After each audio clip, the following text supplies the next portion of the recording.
Biz Life Podcast. I'm Donnie Bedore, your host. We are here to talk about the business life, not the busy life. So I have Dr. Aaron Summers in the studio today. Welcome. Glad you're here. Thank you. Glad to be here. As our in-studio audience, thank you very much, guys. Yes, thank you. Stop it, really. Stop it. No, really, keep going. No, I'm just kidding. Yeah. So, hey, man, thank you for your time. Oh, absolutely. Thanks for coming and, chatting with us. And, yeah, looking forward to the knowledge that you might bring. We'll bring. I'm looking forward to what knowledge I might bring, too. I don't know. Yeah. Well, anyway, so read your book. Thank you. Yep. Preparing the church for a post-boomer era. Yep. Love it. There's a lot of knowledge in here that I'd like to dive into. Okay. What I love about this is it's obviously it's made for the church, but the principles and the things that you have in here work in business life as well too, because it's relationships. Ready to boost your business's impact? Fully Promoted Fort Worth is your one-stop destination for branding needs, specializing in branded apparel and promotional products. They help attract, retain, and engage customers. From custom uniforms to eye-catching items, Fully Promoted Fort Worth has you covered. Contact them today to unlock your brand's potential. 817-803-4404. Fully Promoted, your success, their passion. Looking to elevate your office meetings, client gifting, or corporate parties? Check out Gray's Craze, your one-stop destination for delightful catering options. Imagine impressing your colleagues and clients with our large charcuterie board, carefully curated with the finest artisanal cheeses, premium meats, and an array of accompaniments. And when it comes to client gifting, nothing says thank you quite like a luxurious selection of gourmet treats designed to meet your every need. Gray's Craze, catering that leaves a lasting impression. Overwhelmed by the thought of remodeling your bathroom? Tired of juggling between stores and contractors to find all the pieces for your dream bathroom? Say hello to Bath Tune-Up, where we make your bathroom remodel experience enjoyable and simple. We are your one-stop shop for everything you need: tile, flooring, vanities, walk-in showers, tubs, finishes, and more. Our team is committed to bringing your dream bathroom to life, from the first call to the final walkthrough. With Bath Tune-Up, experience a transformation of your bathroom hassle-free. Bath Tune-Up, dream, design, done. Call Mike Doherty today. Oh, absolutely. Right. And, one of the things that about this, one of the things you may not know, I recently got my doctorate, and I acquired that from Southwestern Seminary here in Fort Worth. Nice. Congratulations. Thank you. And it was in church revitalization. So obviously the bulk of that work had to do with the church. Sure. And one of the things that was a struggle with some conversations with some peers of mine is the church an organism or an organization? And my contention is it's really both. Right. And so from the organizational standpoint, those things go across the board. I mean, It's not just a church. If you look at church as an organization, then this goes to business life, this goes to family life, this goes to community management life. It's everywhere. Right. And we're all about to face the great transition together. Yeah. Yeah. Well, let's talk a little bit about that in a second. Yeah, I want to learn about you a little bit, right? Sure. Where are you from? What have you been doing? Yeah. Who is this crazy guy that has a booming voice? And so tell us a little bit about yourself. Oh, absolutely. I was born a child.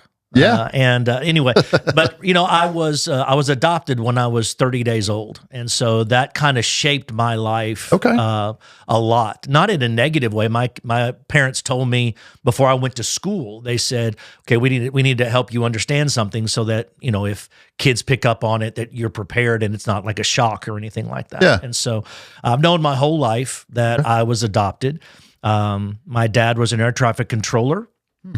Until the Patco strike in 1980, and then he was called into ministry, and so I went from a very comfortable life as a child growing up to a pastor's kid. Okay, and my wife has been a pastor's kid her whole life, and so when we talk about that, it's like this is a radical change for me. I mean, I was 11 when the change happened. Okay, and so it was very difficult for me, and so my faith was very. It was difficult for several years, learning how to be a pastor's kid, but at the same time hating being a pastor's kid, and so I went to college so I was born in California. We moved to Kentucky. Okay. I did junior high school, and college in Tennessee, Western Tennessee specifically. Gotcha. I was the river rat, not the mountain guy. So, all right. And so went to college, and What'd you go to college for? I went to college under a pre-med program. I was a chemistry major and a biology minor. Okay. And I got into organic chemistry, and it was tough. But I was also wrestling with this idea that God wanted me to do something different. Okay. I'm a pastor. If your audience doesn't know that, I'm a pastor. Yeah. And I was wrestling with that call to go into that vocation instead of the vocation I wanted to go into. Yeah. And so had a real difficult semester wrestling with that, figuring out at the end of the day, and after 2 hospital visits, I said, yes, Lord, whatever you want me to do, that's what I'll do. Okay. And because the last thing I ever wanted to do was to be a pastor, because my dad was that. I recognized the difficulties, and I'm like, I'll do anything but that. Right. And so I came to Fort Worth in 88. Okay. No, in 92. Came in 92 and began working on my master's degree. Met my wife in seminary. She was working on her master's of communication degree at seminary. And so we met and we started dating. And in 94, we were married. So it's going to be 30 years this summer that we've been married. Congrats. And thank you. And so we moved to Oklahoma after graduation, or right near graduation, and started pastoring churches in Oklahoma. We have 2 kids. One's going to graduate next month from Oklahoma State. Oh, nice. Okay. And my daughter is a sophomore at Oklahoma State. So they're both going into education. Yeah. And so they're looking forward to that. And we're just trying to figure out summer jobs right now for them.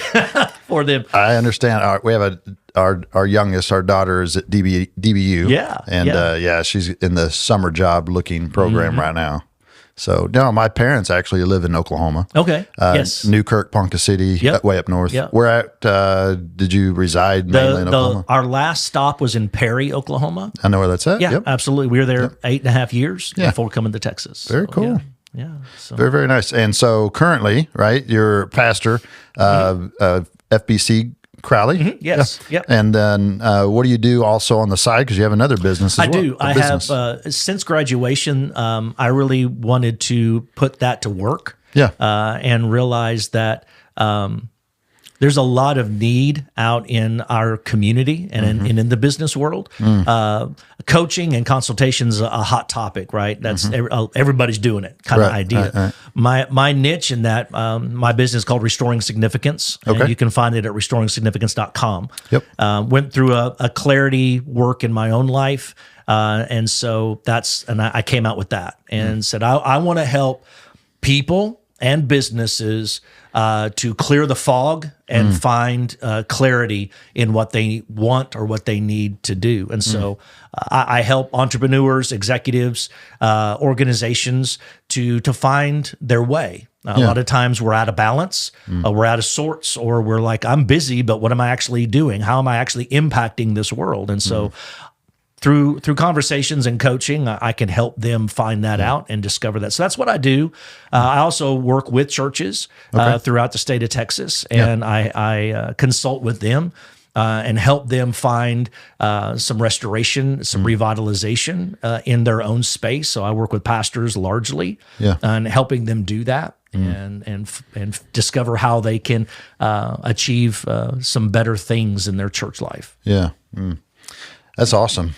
That's awesome. It definitely, I could see how in both the business world and ministry, I mean, huge need. A lot of times people get started with some, expectations or mindset, and then down into it, they're like, what am I doing? Oh, exactly. What am I doing? Yeah. It's like, I didn't sign up for this, or I thought I wanted to do this, but I don't know, or the post-COVID situations and everything that's going on and so many adjustments, they're like, is this really what I want to do in my life? And so I help them to decipher that and understand that in a better way. Yeah.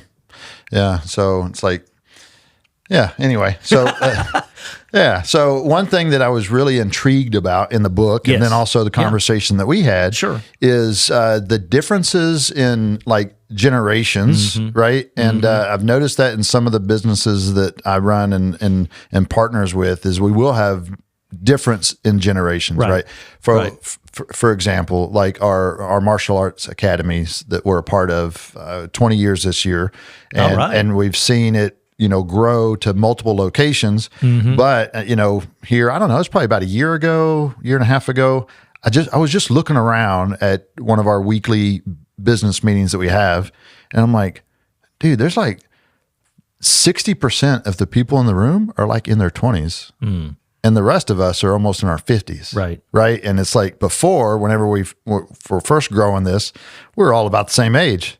And then all these young kids come up and they get into leadership positions and stuff. And so it really hit home whenever I was reading your book and the conversation, about the just different, generational differences and stuff. So I'd like to dive into that if you don't mind. Absolutely. And you had said something about, if I remember right, that part of your schooling, the doctorate, was on this. A lot of my research was in generational differences, similarities, and how to have a multi-generational moment in your organization. Perfect. Excellent. I think I got the right person in here then. Right, there you go. All right. Ask away. Well, let's dive in. First, can you briefly describe, the differences, the different generations that we have? Right. And then and maybe some just short characteristics of those. Sure. Right. We'll start oldest. Let's do it. And go to youngest. Okay.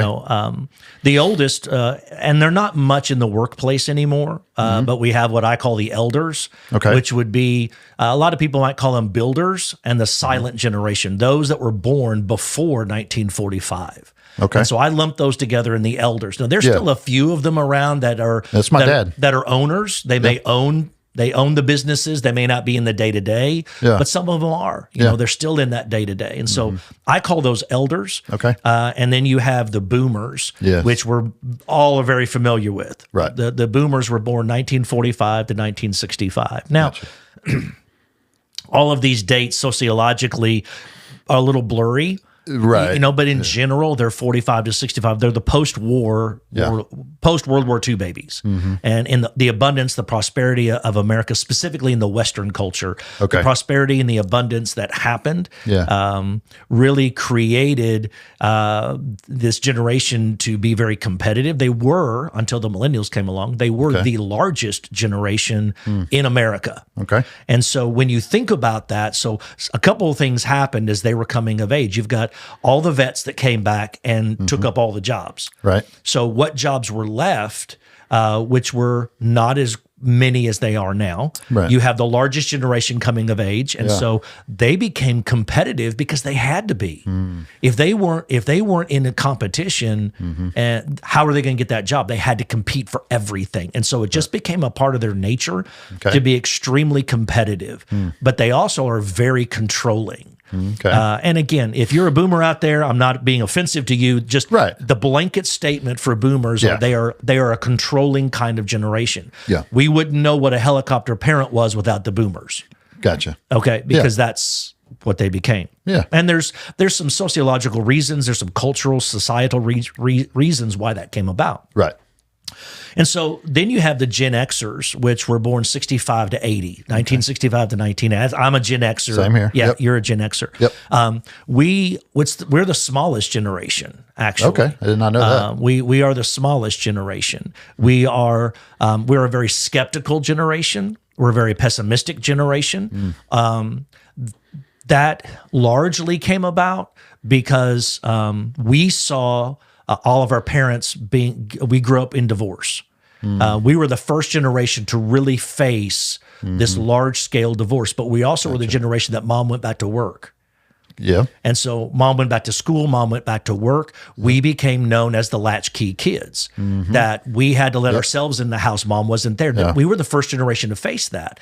And so we grew up very much just skeptical about everything. You know, I thought mom was supposed to be at home. That's what all the shows, that's what the TV shows me. You know, this is what the books I read, the TV that I watch, you know. And so we became skeptical. We came up and we were kind of told that, you know, if you do these certain things, you get these certain things. You know, if you go to school, pay your dues, you're going to be in charge someday. And that still hasn't happened. Largely because the boomers, in the controlling feature they have and the competitive nature, they don't want to give up their job. They don't want to retire. And now we do have a lot that are retiring, but it took them so long that when the .com, you know, burst onto the scene, millennials were right there at that moment and took up all the jobs. And so Gen X has largely been a Passover generation, which creates in us just this sense of negativity and skepticism. And, you know, we're just an angry generation, so, you know, largely, as people would suggest. You know, it's so crazy. You say these things, right? You know, and do faces come to mind? Man, faces and conversations. Absolutely. Right. I had a conversation with a very good friend of mine years and years ago, and his son had asked him, I guess they were talking about like the grunge music. Right. The music that came out of the 90s. In the 90s, sure. And that's, you know, what I pretty much grew up on. And his son had asked him, Dad, why are they so angry? You know? It's like, wow. It's the way it's the way we responded to the culture that was being presented to us. And that's largely how this stuff happens. There, you know, you're born at a certain time in a certain place, and you are shaped by certain things. I mean, boomers are shaped by the prosperity and the abundance of post World War II America. There's so much abundance, so much prosperity that things came real easy for them. And so entitlement is a large thing with boomers. They have an entitlement about them. And so when you go into businesses, and we'll get to that later, but when you step into the business world, and if you're a Gen X boss or you're a millennial boss, but you're hiring a boomer that's coming over, they come with certain entitlements. Because they think the world owes them certain things. Well, what I find funny is the boomers have largely attacked millennials who were born 80 to 2000. They've largely attacked them as being a lazy, entitled generation. I'm like, you raised them. What do you expect? You know, you raised this generation. Stop complaining about the ones you raised. You know, and it's just weird because that's how that happened. Gen Xers, the front half of Gen Xers were raised by elders. You know, my mom and dad are in their 80s, and so they have a different viewpoint. They were born before that time. They grew up in post-depression time frames, even though they may have been born in 40 and 41. But they still the culture of their house was post-depression, largely intact from all that. But when you come into the boomers, it's a different situation. Well, millennials then had Columbine they had to deal with. They had, you know, they were in college when 2001 when 9/11 happened. And so they're shaped a lot differently. Millennials are the first generation that had their pictures on the milk cartons. We didn't do that. We didn't have that. We don't understand that. So when those pictures first started being put on the milk cartons, you've got boomer parents picking up milk, having kids' faces on there. Suddenly they want to protect their kid and just, I don't want my kid, you know, and so we went from front porch to back porch as a society. We moved from everybody in the neighborhood to we isolate down, we move inside, because we're protecting privacy fences come up. Exactly. You know, and so millennials grew up in that time frame so protected. So overwhelmed with that because the helicopter came in. Mom had to, you know, mom and dad were, we, you know, got to control, and so millennials, to their credit, you know, it was what they grew up with, you know, but they also, in work-life balance issues, we see millennials wanting a work-life balance that the boomers, it's foreign to them. And so the boomers label them as lazy. But in reality, they're saying, but mom and dad, boomer mom and dad, I saw what you did selling your soul to the company, you know, and I don't want to do that. Yeah. I saw your marriage break down because of all, I don't want to do that. So I value family. So you've got the elders and the boomers that when they start a career, they had one job. Yeah. They did one job from 18 until 64 or 65 and they retired and they did one thing the whole time through. Millennials will have upwards to 10 to 12 careers by the time they retire. Wow. Now think about that. Yeah. The dramatic shift between that. And then you've got Gen Z, which I say was born after 2001. Okay. To about 14, 15. Yeah. And so Gen Z, millennials are the first digital native generation. Right. Yep. You know, they don't know anything else. Yeah. You know, but Gen Z is that on steroids. Gen Z's never not had an iPhone in their hand. Well, soon there's going to be a generation that's never not had AI. Well, and that's going to be Generation Alpha, right? And Generation Alpha is now 7, 8 years old, so they're in early elementary school now, but they won't know anything else. That's why all these new rules are coming out about AI. Okay, you know, my kids are in college, and they're like they have AI sniffers that professors do now to sniff out whether this was AI written or not, and I'm like.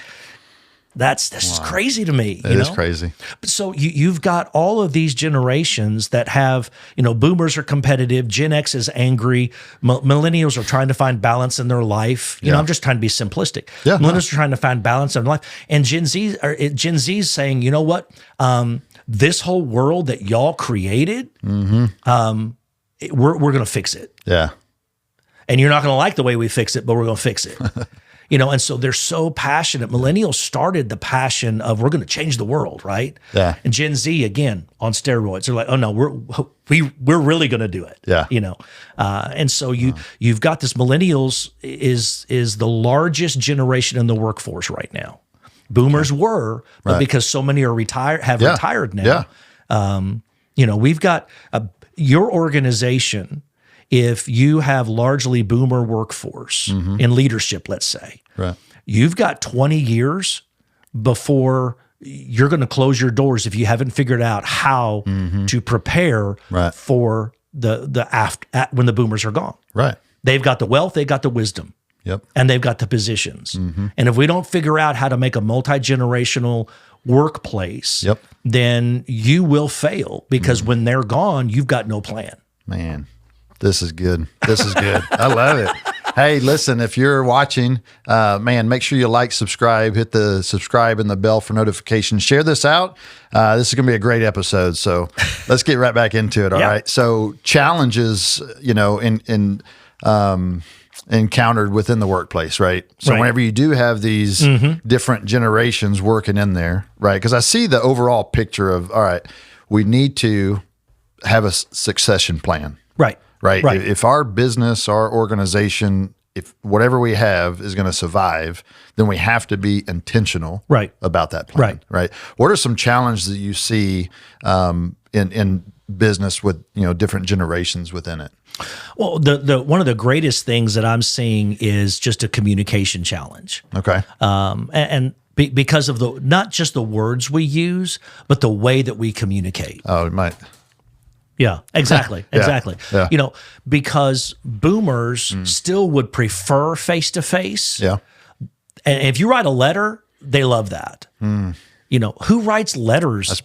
Who writes letters anymore? Who writes a letter anymore? But I'll type a letter. No, but I'll tell you a story. Yeah.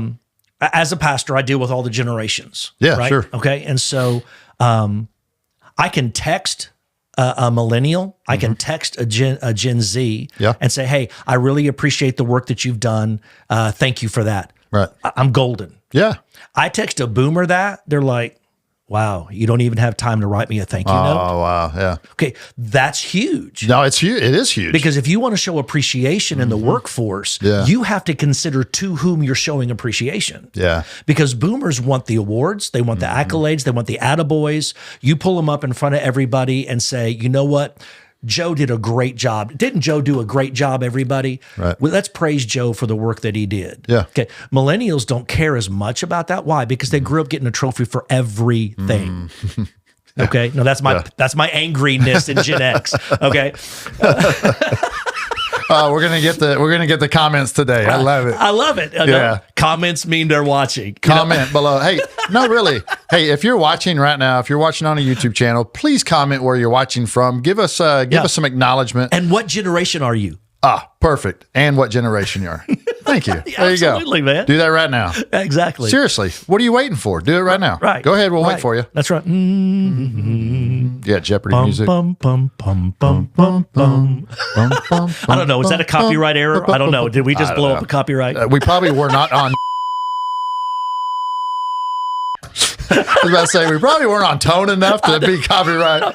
They have no idea what we're doing. Okay. Anyway, go ahead. No, but so when you want to show praise in the workplace, you have to look at who you're praising and how you're praising, because That's good. you can give gift cards out to millennials and Gen Z, and they enjoy that. Give them a restaurant gift card. Don't give them a Walmart. My kids love those. Give them a restaurant one. Yeah.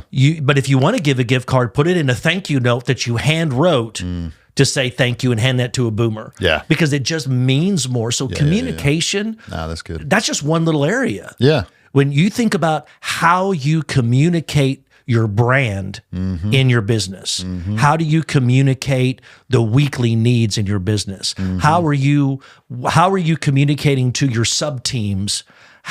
And your direct reports, how are you communicating to them what you want done? If you send out an email and think you've hit everybody, you've already lost. Right. Because that email will be picked up by your young boomers, your Gen Xers, and your older millennials. Yeah. Nobody else reads email.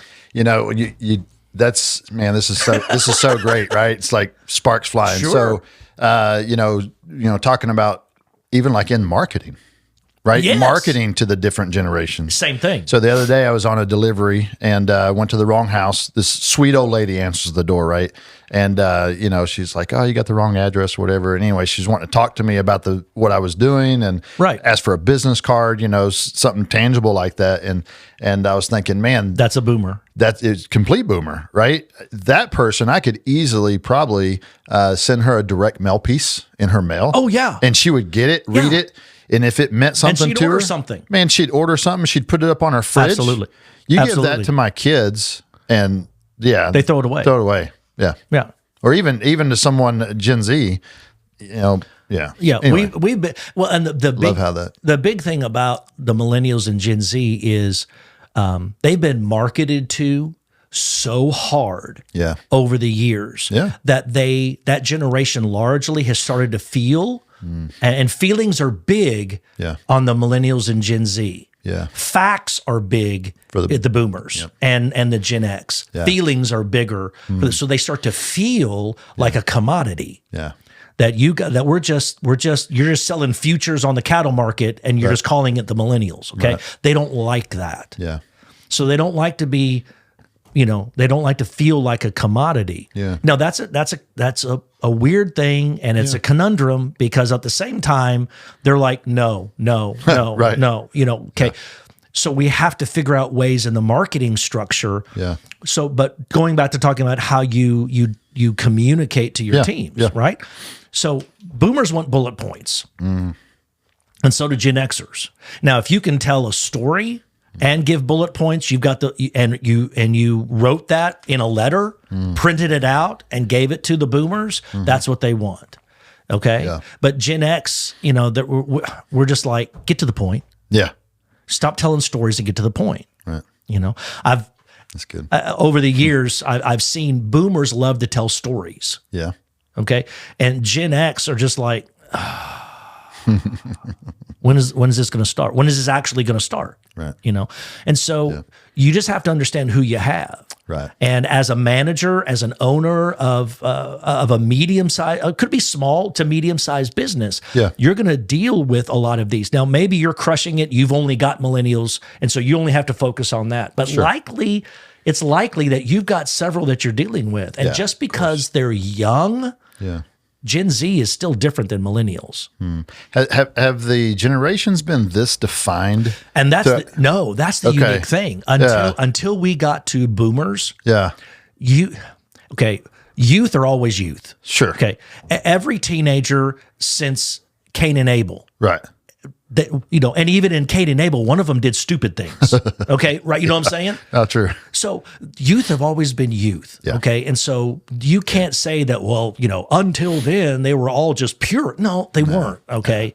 But that's not really generational. That's just human nature. Human nature. Right. Yeah. So the definitions of the generations didn't come into vogue until post World War II, till the boomers came along, because everything in our culture shifted to get the boomer money, to get the boomer attendance, to get the boomer interest. They were the largest generation. Yeah. Marketers in the 60s began to see this because, they're in their teens. Yeah. The youth culture is because of boomers. Okay. And that whole youth culture idea. Right. Started with the boomers. Yeah. And so businesses and, churches and businesses began catering to the boomers, which led to greater entitlement. They had the prosperity, then they got catered to in every capacity because businesses wanted that money coming in. Sure. And so they grew up with this entitlement situation. So they began to be really different post World War II. Yeah. Basically in the West, the Judeo-Christian value system was just this large blanket tapestry over all of America. Yeah. Did everybody believe? No. But basically we all operated with a very similar Judeo-Christian value system. That is not financial. It is not racial. It is not, and it was just, that's how it worked. Right. But then it changed. Yeah. And so now with the 6 generations, it's like having 6 different cultures with their own language, their own thought pattern, their own belief system, their own perspectives and worldviews, that you are trying to manage 6 different cultures.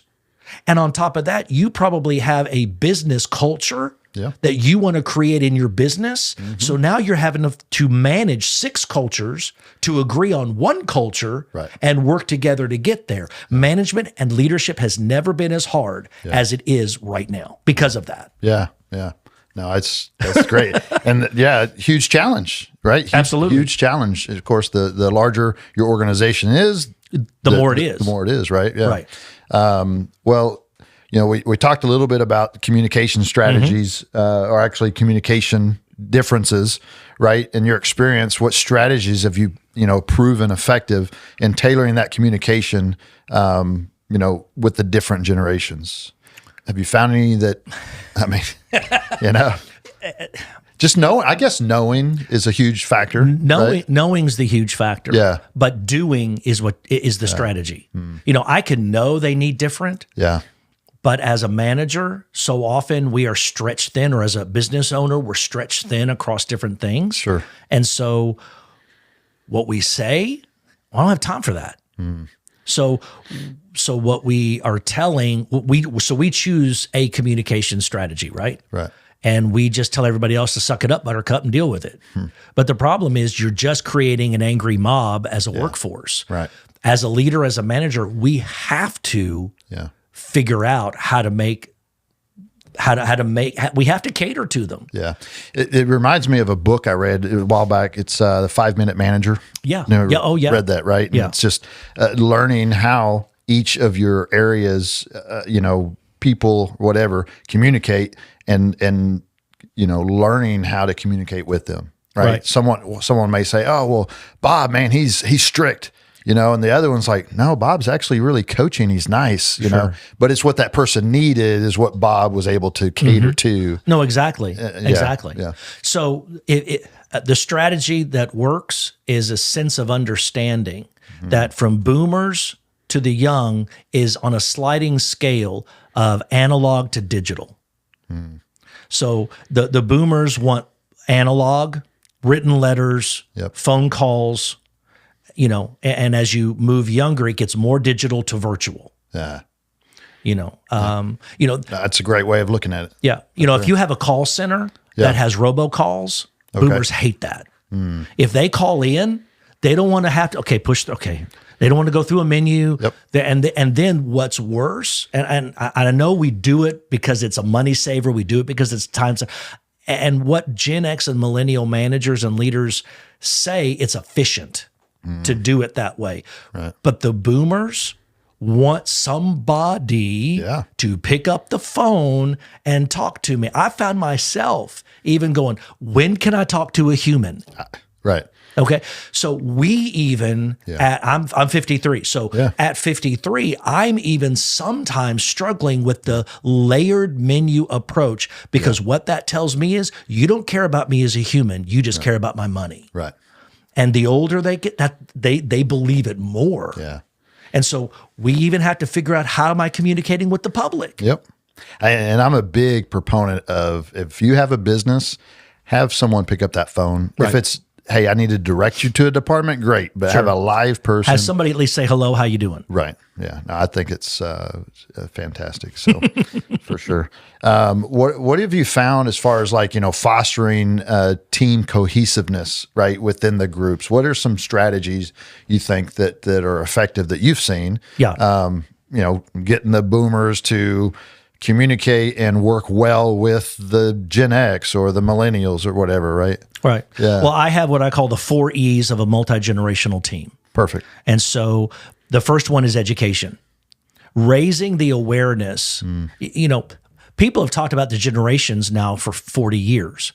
And yet I'm finding people every day that read the book and go, well, I didn't know that. I asked in some research, I asked a group of boomers how old they thought the millennials were. Perfect. And they thought they were teenagers. I'm like, no, they're 42 with teenagers. Yeah. What? I mean, literally, I had a group of people that I was talking with, and we were having this discussion, right? And I said, and I got to sense, and I said, hang on a minute. Where in life do you think millennials are? And they're like, oh, well, they're in high school. Oh, they're in college. They corrected themselves and said, no, they're in college. I'm like, no, they're 40. Yeah. The last 2 years of millennials are graduating college, but everybody else, they've got families of their own. Right. And so education, I still think, is one of the greatest things that needs to happen. And if you want to have a successful multi-generational team, you've got to educate. The second thing that I would say, the second E, is to encourage through coaching. Yeah.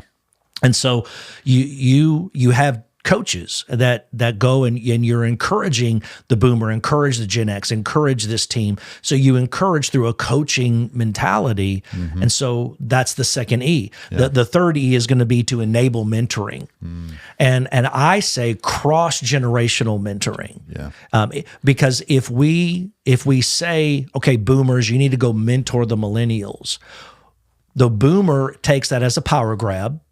Okay. And the millennial takes it as a jab. Gotcha. Because the millennials are saying, you know what, I'm smart too.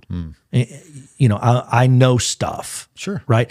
And so the workforce, the team that's going to be successful in a multi-generational situation is going to learn how to have mentoring that goes both ways. Yeah. And so what I would set up is, don't talk about it so much as mentoring as just a journey together.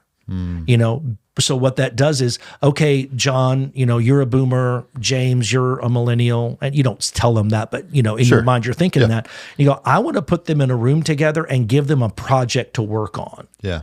And instruct both of them through coaching, instruct both of them, look, you both have strengths you're bringing to the table. Joe, you're not in charge of James.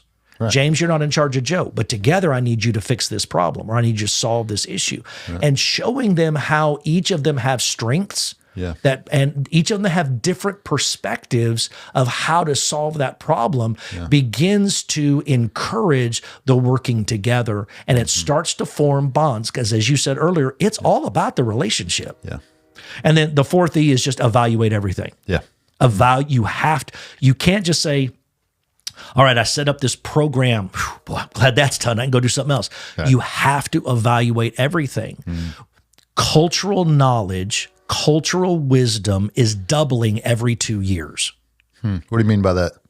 Well, the collective wisdom of the group and the collective wisdom of culture it's just so rapidly doubling with the internet and now AI. Gotcha, yeah. It's just doubling. Yeah. Coupled with that is this cultural changeover. I grew up in the country, so I understand how a lake turns over twice a year. Right. Okay. Yeah. And you don't want to drink the water when it's in turnover mode.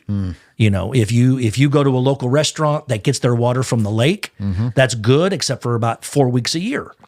2 weeks in the spring when it's flipping, and 2 weeks in the fall when it's flipping, because you can taste it. Yeah. Okay. And so culture is changing over so rapidly. If you are doing the same thing today that you did 3 years ago, you're a generation away from relevancy. Wow. And if you are doing work today going, it was working in 2019, that dadgum COVID came in and messed everything up. So if we can just get back to 2019, you're almost 2 generations away from cultural relevance in just the way you go about doing things. So if you have a business that maybe has been in business 20, 30 years. Why do we see so many mom and pops going out of business? Well, we can blame the big box stores that I won't name. Yeah. You can blame the big box stores, and maybe there's some truth in that. Right. But maybe it's also that the practices that you have in your business structure worked in 1989, and you're trying to continue to do that and wondering why it doesn't work. It's because you're 35 years away from relevance, which is roughly 10 to 12 generations away from relevance. And so that's why we have to evaluate everything all the time. Hey, it worked this year. That's awesome. Great. We got to be rethinking. Right. You establish vision. Let's say your company establishes vision. Okay, this is our vision. This is our 5-year goal. This is our 5-year plan. These are the ways that we're going to go about doing that. And maybe you've really done your homework on that, right? Right. And you've set the vision out there.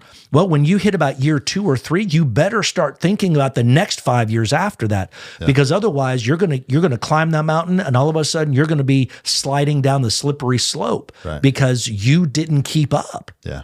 And that's hard for boomers because they don't want to change. Right. Yeah. They don't want, this is the way I've always done it. That's why I'm going to do it. I'm going to not. This worked forever. Why? It's not working now because of those lazy people or whatever. It's like, okay, maybe you just need to update some things. And that's hard. Yeah. Because they don't want to. It's cost a lot of money. They haven't done it, so now they feel ashamed. They're feeling embarrassed by that, and that's a pride hit. Yeah. And so it's really tough on boomer business owners because they're getting their pride hit. Millennials come in with all these ideas, right? Right. And there may be fascinating ideas and good ideas. But if millennials don't learn how to communicate that to the boomers, they will be shut down. Yeah. So that communication learning goes both ways. Yeah. Yeah. Definitely, I could see, make sure you're intentional with your strategy. Yes. And allowing basically the younger generation to have some leadership opportunities and learn. And if they fail, you know what? You fail. Right. But we're gonna pick up and we're gonna continue on and we're gonna learn from that, right? There's too many stories out there of the failures that turned into successes for us to ignore. I'm one of them. Well, yeah. Not that I'm, on top of the mountain or nothing, but yeah, we had some great failures and because of that, we're at today. So. Oh, absolutely. Yeah. Man, leveraging generational strengths, right? We look at that and we're like, okay, well then why the heck, right? What the heck? Why should I, right? But there has to be some kind of strengths within that's really going to make us excel and continue on past just dying out. Right. Yeah. Right. Well, when we choose to accept that there are strengths in every one of the generations. Yeah. What are they? Can you blanket say this is their strength? This is their strength. Yeah. Boomers understand capitalism better than anybody. Yeah. Okay. They were in the greed is good decade of the 80s, right? And they were running things, and they get that. Yeah. And they really do understand that. Yeah. They have a command and they have a presence about them so often. Mm-hmm. And that's good. They're competitive. That's also a good thing. Mm-hmm, sure. Some others may not, we shouldn't be competitive like that. Okay. There is a level of competition built into nature. Yeah. Okay. Sure. And we could get all into that conversation, but we won't. But there's competition just built into nature, right? Yep. So they bring a competitive edge that will see things from that perspective. Mm-hmm. Gen Xers largely understand how to network and put people together where they need to be. We're very good. Yeah. Why is that? Because we had to balance going to dad's house and going to mom's house and making dad happy and mom happy and then the grandparents and all, because our whole world split through that process. We had to learn how to put everybody in the right and network. We're the multitaskers. Right. Right. And so we're very good at that. Yeah. Millennials, what I love about the millennials, they understand the digital things so well. Yeah. And so it's really interesting that if you want to bring the digital in, millennials are very good at that. Millennials are also very good with emotional intelligence, and I'll get to that in a few minutes. Yeah. But they understand that. They grew up in that. They grew up in understanding those things. Are they, people want to say, well, millennials are just entitled. Well, okay, we all are to a degree. Sure. I think you're also whatever you were made to be, and we created that, right? But but this being able to understand a life-work balance is not a negative thing. That's why you've got the big boys. You've got Google, you got Microsoft that all have recreation facilities in their workplace, and you can work for 50 minutes and go play for 15 minutes, and you can come. It's not because they never want you to leave. It's because Google has an understanding of how the millennial works, and that you've got to have some balance in that. The boomer understands 9 to 5, Monday to Friday, and that's it. Yep. And oftentimes even 9 to 9 because I'm trying to get ahead and I want to get that corner office. Right. Millennials could not care less about that, but there's some value in that because they understand the family dynamic. As the family goes, so will the whole nation. Yeah. And so I appreciate the millennials' view on that. Absolutely. And, they may leave you in 2 years because they get tired of that work and want to go do another career. Right. Okay. But there's also some value in the millennials because they've got that. The boomer, they're wise, they lead, they control. That's awesome. They have one view and one experience. Yeah. The millennials may have been in 3 different segments of corporate world doing 4 different things, right? Yeah. But they come with all of that knowledge of how things were done differently in other places. Yeah. Now that's good perspective there. Yeah, and that's really good that's great for us. Yeah. And Gen Z, as they're entering the workforce now, I've got a Gen Z, he's 22, about to graduate college. Okay. So they're coming strongly into workforce. They're not just doing the high school jobs. Okay. They're starting to come into the workforce, right? Yep. Well, they bring a video mentality and they bring the 5-minute message mentality that we don't understand. And they understand how to communicate, and they're much more empathic than any other generation. And I appreciate that about them because that brings the emotion into what has been an emotionless moment. But we need a balance. We can't just be all work and no play. Makes Johnny a sad boy, right? Yeah. And so they bring that balance. It's not that they don't know how to work. It's not that all they want to do is play. No, they just understand everything's a balance. And if you allow them the freedom of that, then they will thrive and they will actually be more productive for you if you give them 3 days in the office and 2 days with a work from anywhere situation. Right. And, don't monitor their seat time, monitor their productivity. Yeah. And they will be more productive for you working virtually than they might be working for you in-house. So those are some different perspectives that really create a much more balanced and productive workforce for you. Yeah, man, I love it. Gosh, it's so good. So many things to think about, and being able to pull those strengths out, marry them up, and absolutely, yeah, for sure. Well, we're going to have to close here shortly. We could talk a long time about this. This is great. Just maybe some actionable tips, right, for the manager, the leader, right? Give just some golden nuggets to drop with, and then we'll move forward. The manager that will be successful over the next 20 years is one that will intentionally increase their emotional intelligence. That and emotional intelligence, it has 4 parts to it. And I'll just quickly, and maybe we'll come back another time. I'd love to come back because I would love, one topic I wanted to talk about on the Biz Life was IQ versus EQ. Yes, that's my next book. Okay. That's going to be my next book, actually. Well, perfect. Emotional intelligence or emotional quotient, the EQ, sometimes you see it that way, okay, has 4 basic parts. Being self-aware, understanding how you're feeling going into a situation. If you don't understand that, you can get yourself in trouble, right? And then you also have to have self management. So I'm aware of how I'm feeling. I'm aware that I'm stressed, but I need to manage that. Or I'm aware I'm angry. This happened in the team, and as the manager, I'm mad, right? The emotional intelligent manager will say, I recognize I'm mad. Now I need to manage that. So I'm going to manage that I'm going to go take a breath. I'm going to not go in and talk immediately. I'm not going to schedule that team meeting 5 minutes after I hear this news. I'm going to give myself some space because I need to cool off. That management. Super important. And then you have social awareness. I need to learn how to read a room.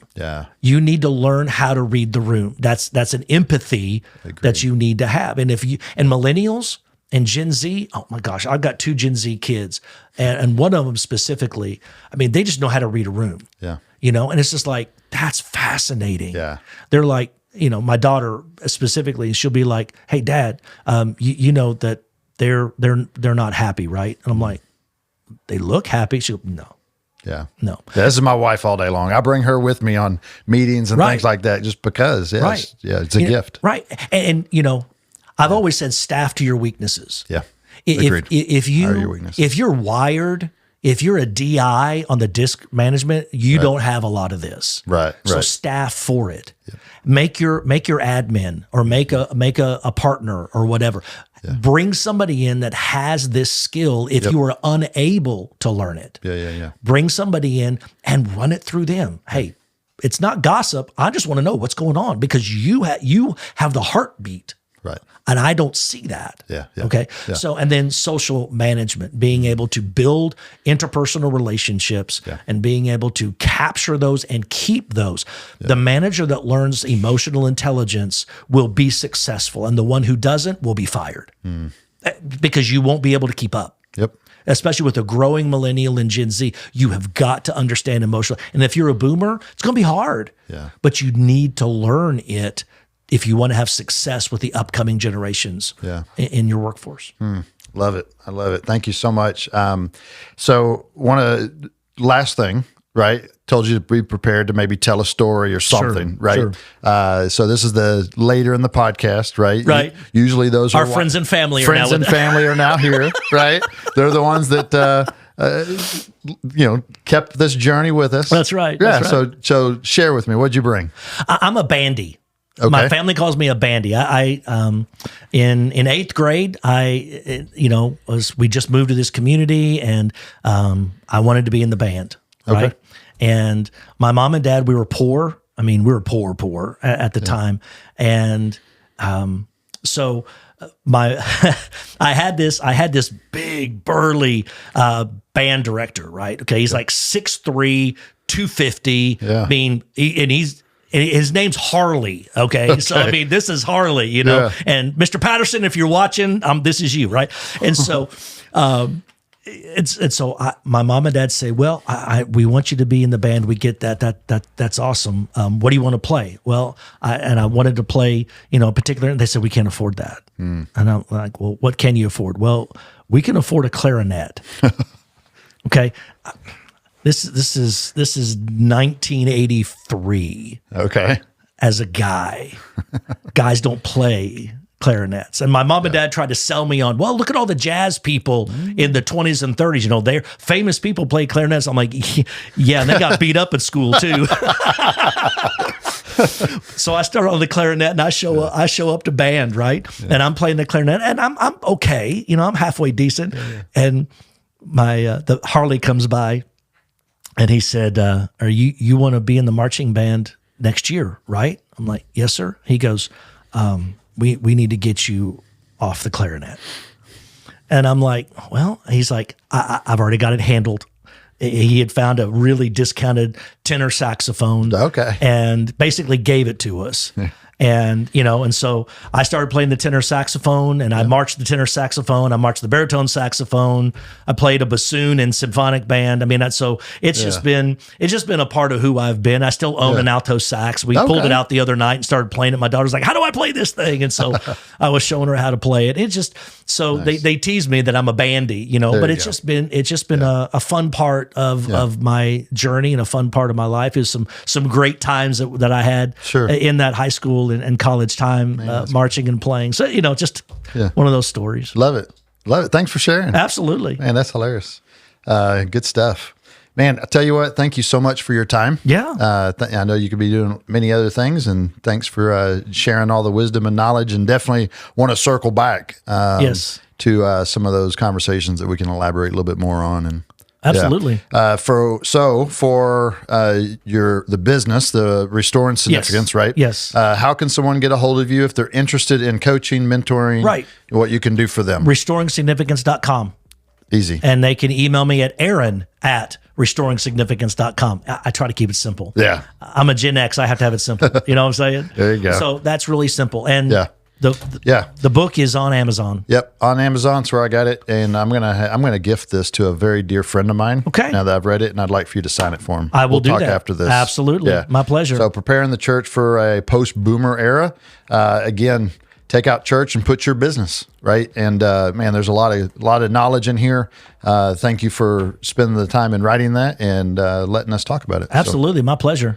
All right, we'll see you next time on the Biz Life.